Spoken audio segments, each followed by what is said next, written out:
So I was looking at weekly changes in plankton communities and water quality in Deal Lake. So we sampled at 3 different spots in Deal Lake: Norwood Ave, Main Street, and Sunset Ave, and collected water, measured water temperature, conductivity, dissolved oxygen, sign of fluorescence, and water color. And from that, we also took water samples and took them back to the lab and used a microscope to count the abundance of different communities that we saw in the water. So here are some of our most abundant ones that we saw for like Delta, Corona, and Morningtania, and our proportions of the different phytoplankton versus zooplankton that we saw. And from that, we also quantified the waterfall color that we saw in Deal Lake. So here are the actual watercolors that we saw.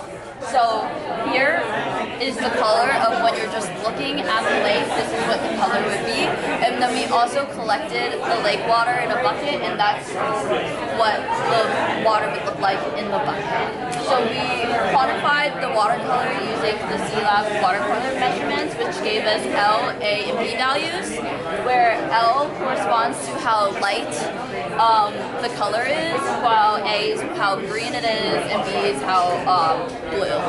And from that, we ran a person-R correlation, and from that we found that A showed the strongest relationship between cyanobacteria abundance, and from that we are hoping to infer from looking at the watercolor, we can see how, and looking at how green it is, we can infer on how the abundance in different communities that are in the water.